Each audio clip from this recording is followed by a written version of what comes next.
of studies. Yeah, so the trouble with this topic, I think, in general over the years is there have been a lot of either trash science or very low quality science over the course of a decade or two that have raised all kinds of concerns. Fortunately, in 2000 and now 14, 15, but published and public in 2016, there was one very rigorous, outstandingly done study, which actually was really a number of studies wrapped into one called Health Canada. And I want to talk about that for a moment. Next slide, please. It's really the largest and most comprehensive study. It's the most rigorous study.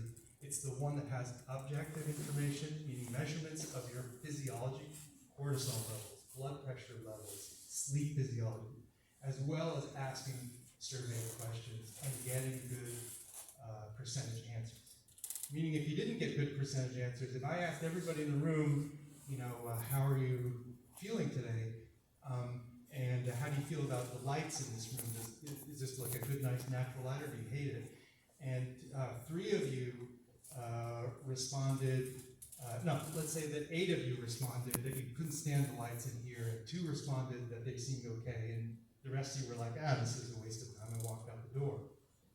I would say 80% of the room hated the lights, but I would be wrong because I only got a very small sample. Most of the people that weren't bothered by the lights just walked out the door.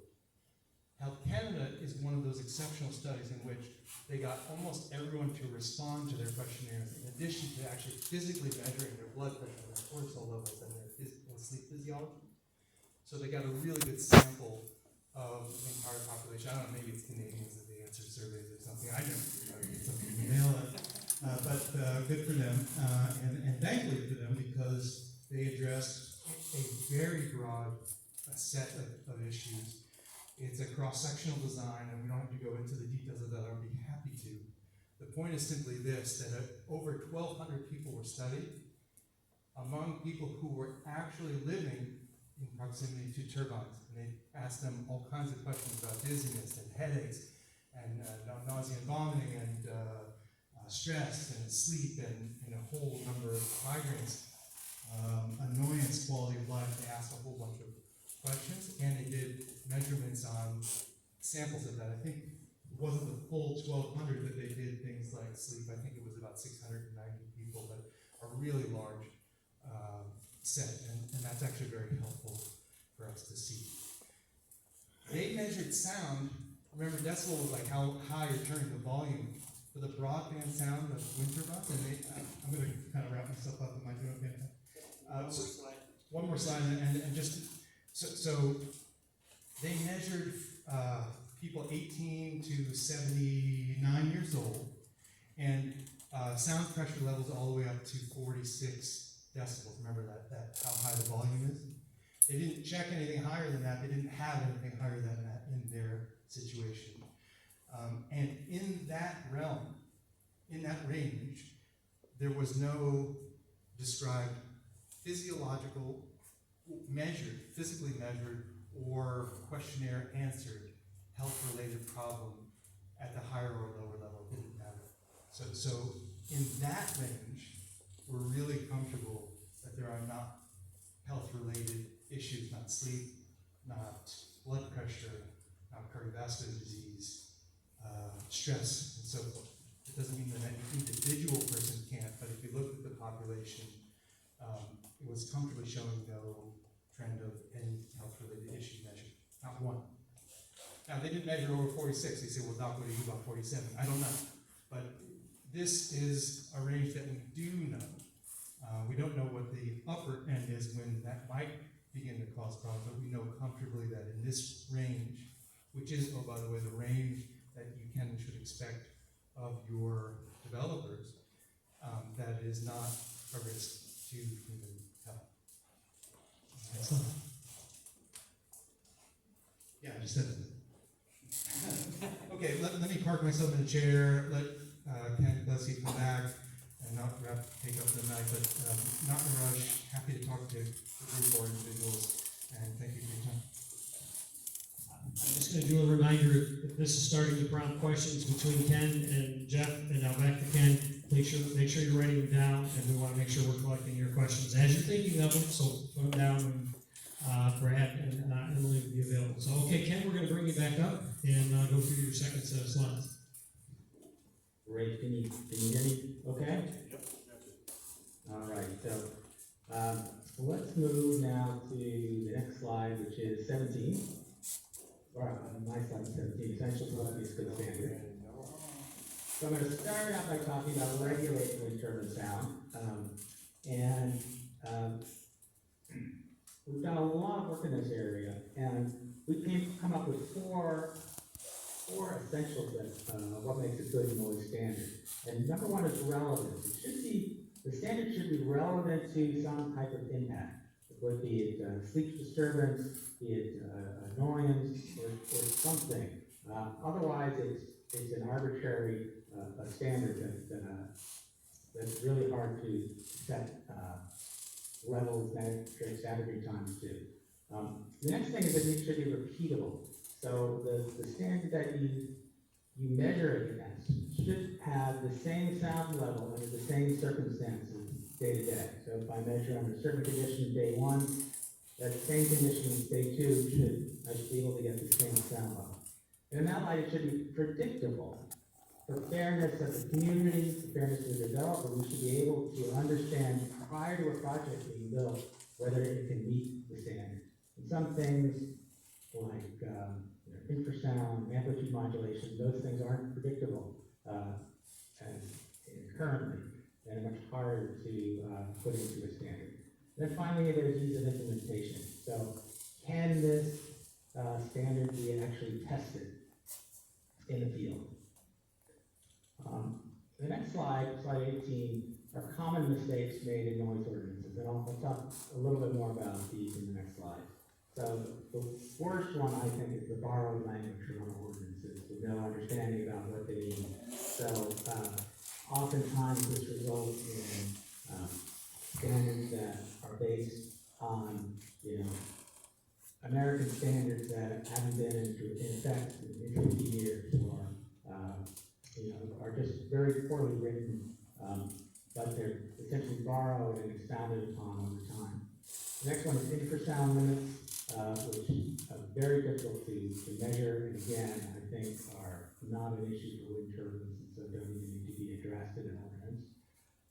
The third one is not to exceed ordinances being interpreted or using the LMAX metric.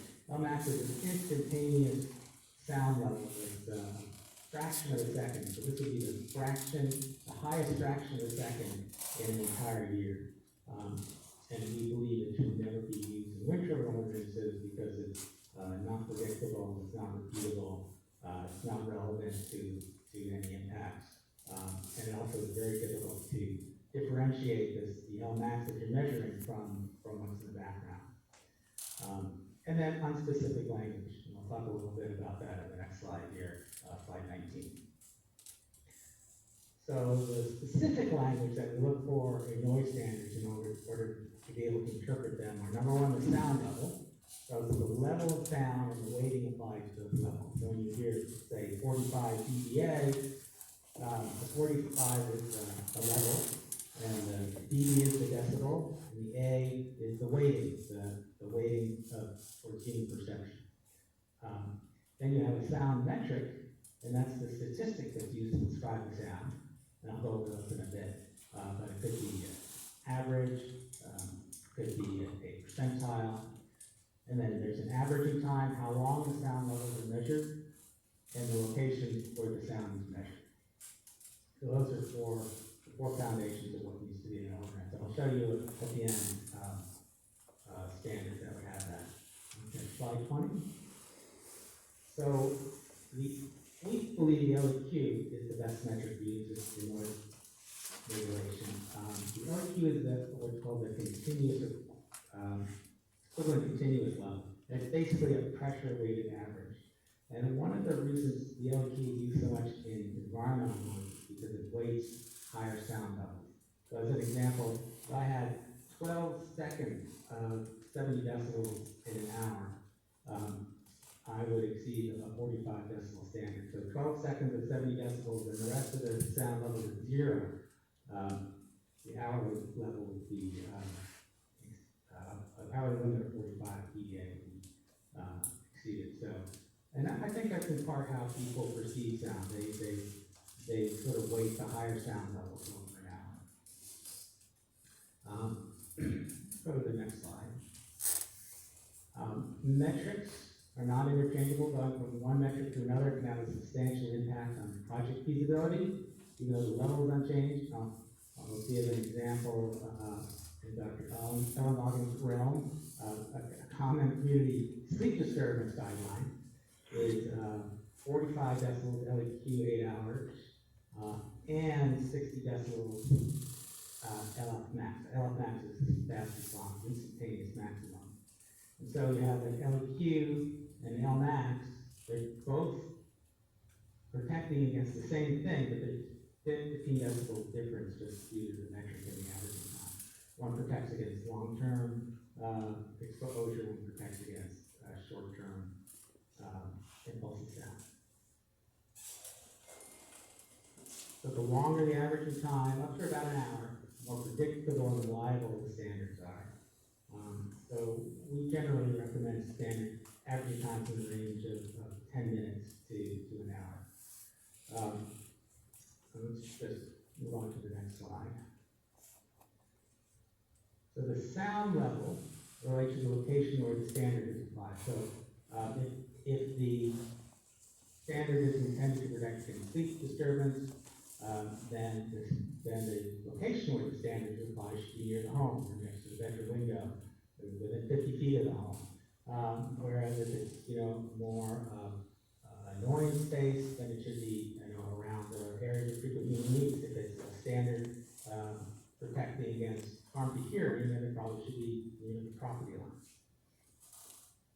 So here's an example of an ordinance, and I use the colors to show where the sound levels, the metrics, and the averaging time and the location are in the ordinance. So no wind turbine shall emit sound levels in excess of the following during operation. So 45 dBA is 45 A-weighted decibels is the sound level. LEQ is the metric. 1 hour is the averaging time, and within 50 feet of the non-participating residence is the location. So that's all 4 of those components. And you'd be surprised how many ordinances are missing one or more of these factors. All right, let's talk about mitigating wind turbine sound. So skip ahead a couple of slides. So wind turbine sound can be mitigated both before, in other words, during permitting and after construction. So during permitting, we look at proper siting, so move turbines around so that to reduce impacts. Also turbine selection, different turbines have different sound characteristics, sound levels, frequency characteristics. After construction, you can do sound isolation, improving homes to reduce the outside to inside sound transmission. If it's a maintenance problem, you can do maintenance on the turbines, wash blades, for example. And then both during permitting and after construction, there are also other options. Noise-reduced operations is a way to slow tip speeds to reduce noise. The serrated trailing edges, as shown in the picture at the bottom, help reduce trailing edge noise from the wind turbines. And actually, the larger turbines that are coming out now have these serrated trailing edges as by default, rather than as something you can add them on afterwards. And then finally, you can implement good neighbor. Next slide. So, as I mentioned before, when I was talking about annoyance, the permitting process has a lot to do with how people feel about the project afterwards. And so our recommendation for their permitting process to improve community acceptance is number one, tell the truth. Wind turbines generate sound, they can be audible, and some people do find them annoying. Most people don't, but some people do. Next is be fair, acknowledge different points of view, listen and learn, work with neighbors and developers to address concerns and be transparent process. And then finally be consistent and fact-based. And both for the developers and the people who review the studies, you should consider only reputable research and use qualified consultants and engineers to do that work. All right, let's get 2 slides and we'll get to the couple of takeaways. Number one, wind turbines generate sound. They are not inaudible, and we should promote that. It's again, they generate sound when people don't find them on, some people do. And community acceptance of wind power is benefited by well-written regulation, fair and transparent permitting practices based on facts. That's all I have, and I'll take it back to Ed to introduce the next part of the forum. All right, thanks, Ken. We have a slide now. We're going to move to a conversation about safety, particularly as there's other discussions that happen about wind turbines and they catch on fire and they can throw ice, et cetera, et cetera. So we have Chief Nelson with us from Ithaca. Gratiot County's probably had wind turbines as long as anyone. I'm going to give you this, and I'm going to have this, and we're going to have a little conversation. Jared, can you pull that one up? So I'll give you this. Thank you. Do we have any firefighters in the room? Anybody wants to be a firefighter? That's the biggest problem in our area. Again, my name's Dave Nelson. I'm fire chief, currently fire chief of Gratiot Emergency Services Authority. Up till July 1st, I was fire chief of the city of Ithaca, but the city of Ithaca and the 6 townships we serve form an authority, looking at long-term progress and what things we need to do for the future. So I've been in fire service for 4 years as of July. I've been fire chief 19 years. I've got hazmat certifications, fire chief certifications, all kinds of stuff. My resume's not quite as lengthy as the doctor's here. I did go to college in the early 70s, but I think I got through here 102 and 201 or something. I would like a little bit of expertise to figure out how to get the pager to quit going off between midnight and 6 o'clock. At 65 is a little harder than it was at 25. So I'm not here, as he said, I'm not here either to tell you whether you should have wind turbines, whether you shouldn't have wind turbines. There was some mixed reaction and opinions over at Gratiot County when they started that. To be fair, I will let you know, Don Schur sitting back here in the room, he was the director of the Greater Gratiot Development, Economic Development, which was a countywide agency with multiple townships and villages and cities involved for years. I was on his board of directors, I think 27 years, to try to bring economic growth into the area.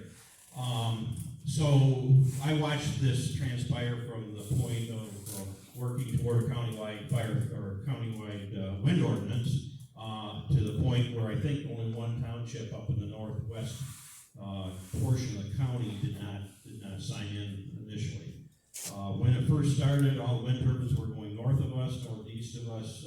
As it grew more to the north and then kind of wrapped back around to the south, I will have by the end of next year wind turbines in all 6 of our townships. Nothing in the city, all 5 of our 6 townships. Nothing in the city and nothing in Arcata Township, where the airport is.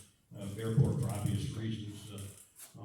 They don't build more close to that. So they're a little disappointed because they don't get some of the revenue off.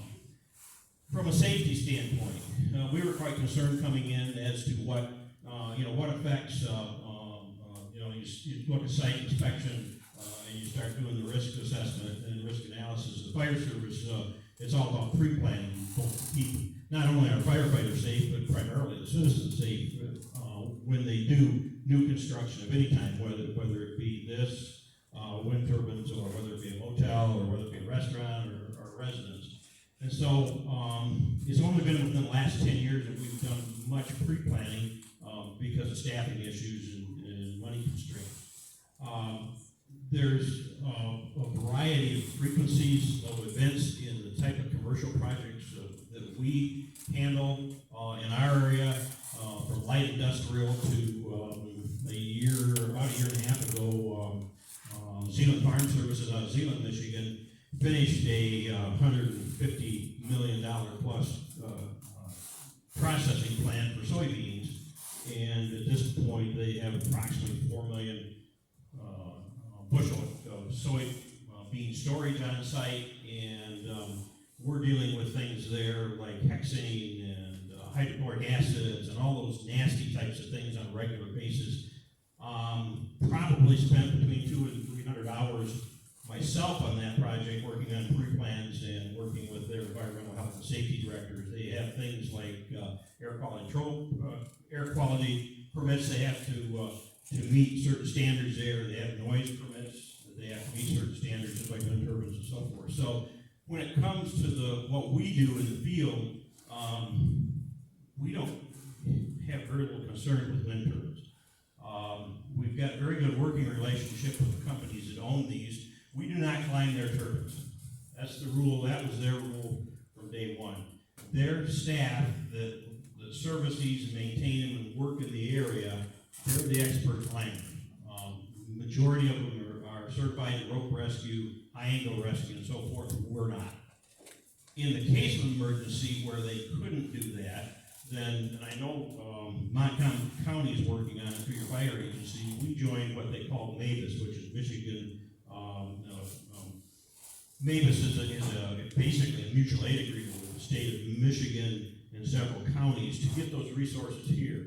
The resources for high angle rescue, confined space rescue, hazmat, chemical operation level, anything above what we're trained to operation level is a technical field, and it takes a certain amount of training on a monthly and sometimes weekly basis to maintain those certifications and the safety levels. And so when we looked at it coming in, we decided we were going to join MAVIS for those types of events, along with the other things that we have in our area that are commercial. But the main thing is that if someone gets hurt in there from a medical standpoint, their staff get the people to the ground. Their staff bring them out in our area. They bring them out the door on the bottom. And I believe in the 12 years or 13 years they've been in Gratiot County, the wind turbine companies, we've only had one event with one fire department that had one of their workers that was having a seizure. They were able to get him to the ground, get him outside, and the ambulance and the medical staff met him outside the turbine. So the only other issue with turbines, with wind turbines, is fire. Now the industrial, nationwide, the wind turbines have very few problems with fire, but it does happen. You've all seen them on the internet, and they're burning up. And if they're on fire, very little the fire department can do.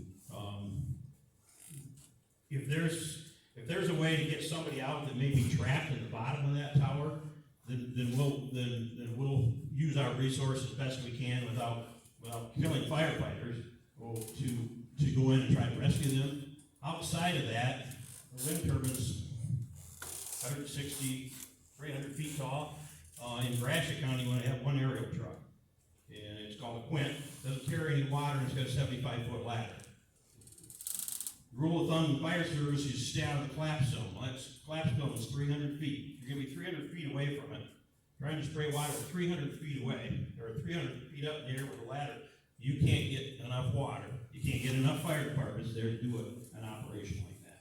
So, our basic SOP, so to speak, on a wind turbine that's on fire, is make sure there's nobody in the area, there's nobody trapped in there, it's going to burn. It'll burn to the ground, or wherever fire burns on its own. We're not going to risk any lives, putting lives in danger, because everything's up in the air, everything's falling.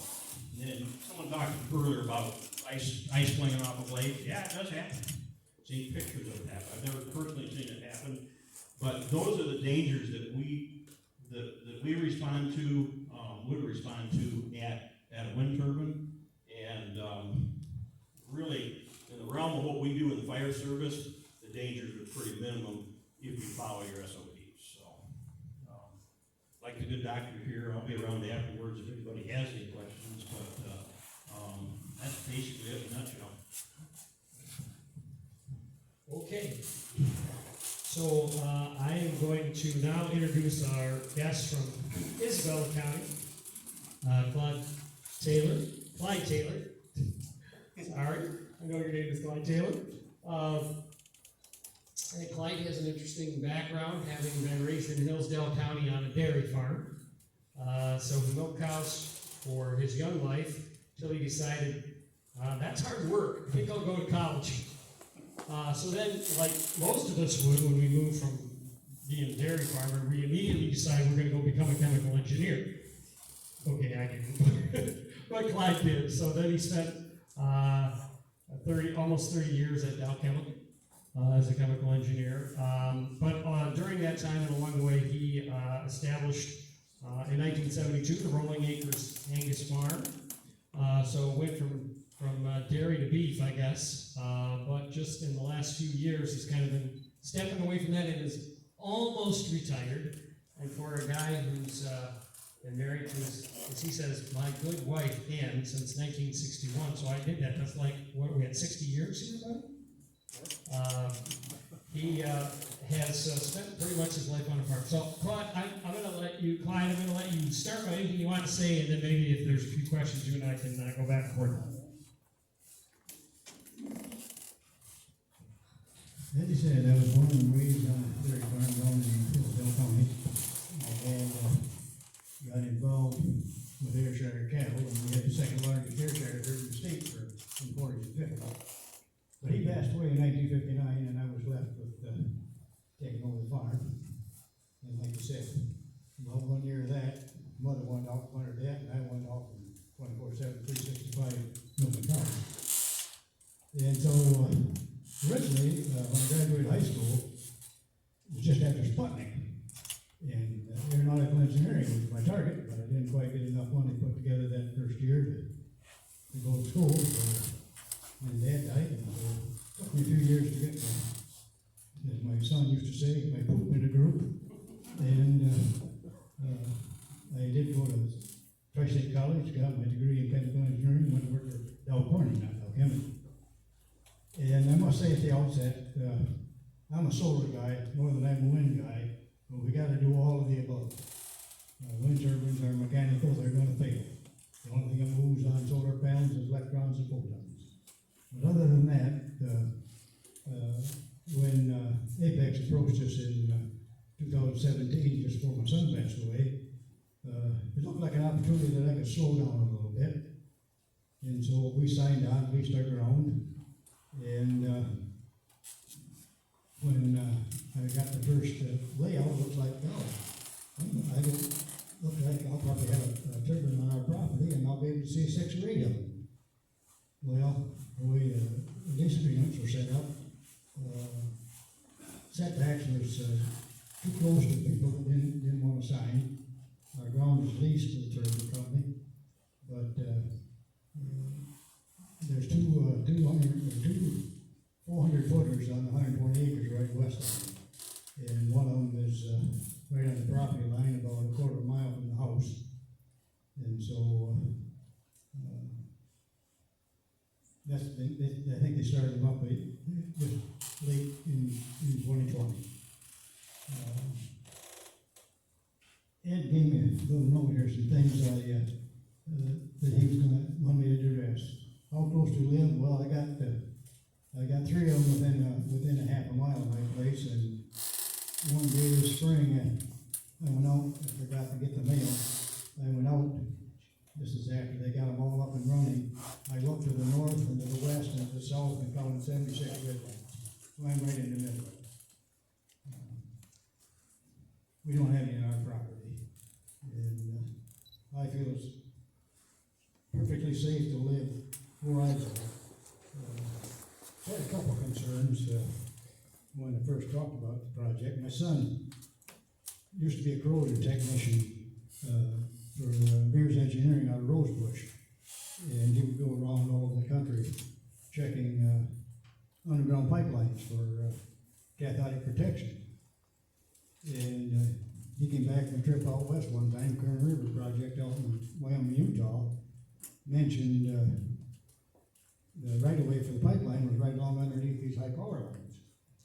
He said, walking underneath there checking the power line, the hair in his arms would stand up because of electromagnetic radiation coming off the power lines, and it was such that they shut the DC current off on the pipeline, but there was still enough current from the radiation from the overhead power lines. I guess it's called caloric effects. So I was a little concerned about maybe having something similar happening here, because there are lines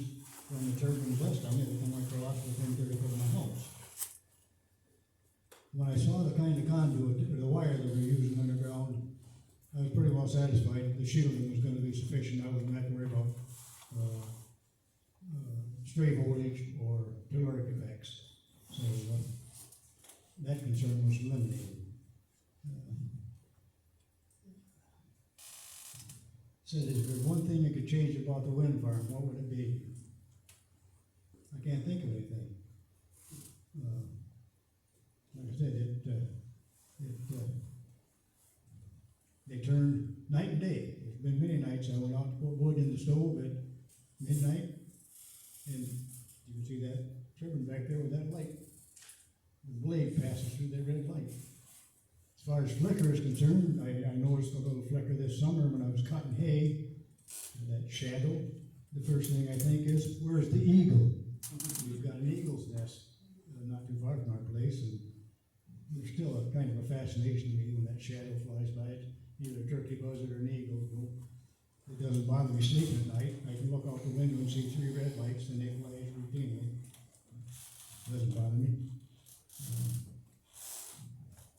My neighbors, well, I had a couple neighbors who was kind of against them at the outset, and I kind of explained to them, you're only going to lose about an acre of ground. You can continue to farm, and that lease agreement is guaranteed income. And the way farm prices are, a pretty good move. So I guess the advice I give to folks down here is a couple things. It's coming whether you like it or not, because of the politics the way they are. And we have definitely got to do something different in generating energy. When we had this project up here in Isabella County, the Christian Coalition and the Young Conservatives invited a guy by the name of Richard Zellmer. At the time, he was one of the 6 or 7 guys that were advising President Trump on security, energy security for the United States. Some of his comments changed the attitude of a lot of the naysayers in the community, because his basic philosophy was like mine. We've got to use all of the above. Only I take a little bit of exception to nuclear fission, but other than that, it's coming whether you like it or not. You have to get used to it. And I can't think of anything other than our road, Beale City Road. There's about 4.5 miles of gravel. It's paved coming out of Beale City, and it's paved coming from 127 east to Leeton. But our 2.5 or 3 miles was gravel, and the county is